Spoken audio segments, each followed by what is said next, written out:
In my birthplace, Oromia of East Africa, there are very few opportunities to get an education.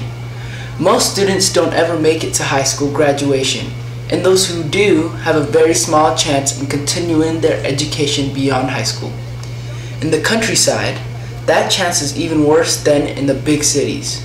Only the very top students are allowed to continue, and even then, the conditions of the school they can attend are very poor. One particular secondary school in the countryside of Oromo of East Africa is a Goosu Community College. This is the front of the classroom building. These classrooms were originally built as warehouses to store supplies. They were never built to be a school, but it was converted to be classrooms out of desperation to provide a school for the area.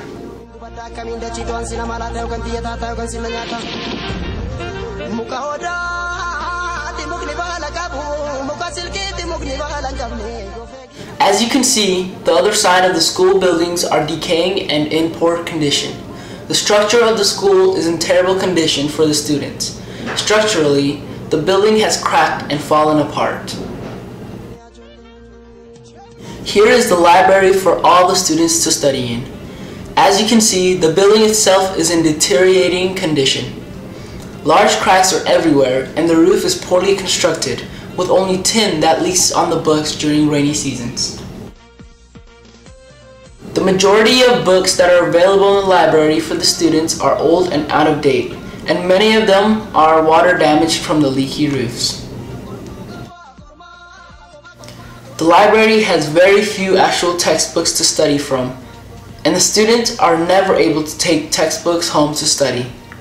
They can only take their handwritten notebooks. Also, many of the books in the library are simply handwritten scripts of notes taken by students during lectures.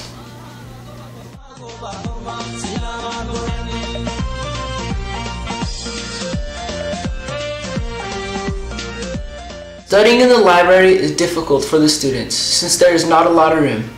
The floors are old and squeaky, the roofs leak, and of course, there is no electricity to regulate light or heat to make it bearable for them. Wintertime it's cold and moist, and summertime it's hot and humid.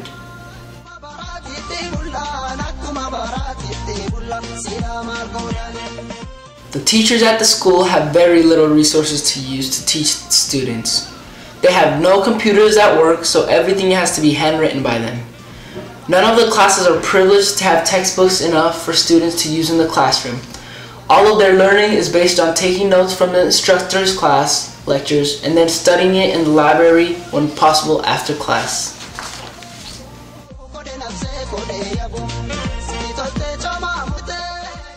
The teacher's office space is also in very poor condition, with walls falling apart and cracks that need to be repaired. Most of the teacher's visual aids or materials are hand-painted or handwritten, and none of the information they have available is up-to-date current materials.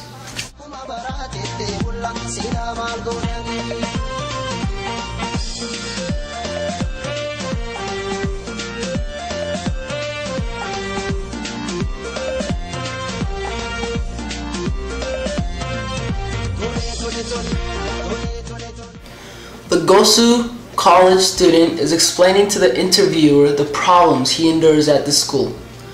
He says it's hot, loud, and the school doesn't have enough resources to study. Most of the things he studies comes from old books or notes taken by other students, and most of the outdated books are not related to their study discipline. This school is in bad condition, and the students are desperate to learn, but feel held back by too many problems.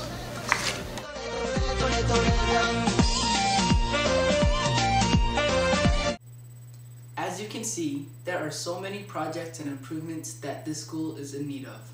The director and teachers are overwhelmed with where to begin to make their school better. My goal to help the school is to fill their library with updated textbooks and educational materials, especially math and science related, along with used computers that will greatly improve their educational experience. If you can help me with this Eagle project, I will be sincerely thankful for your support. I myself am from this part of Africa, and my dad, who has passed away, was a great advocate for education as he was a professor of physics and devoted his time in translating textbooks to the local language of Afan Oromo. I have been fortunate enough to come to America to get my education with such luxury and resources that are only a dream for those students of the Goosu College. Please help me supply their library so that I can give back my country of birth and dedicate this library to my father, Hunde Ishete.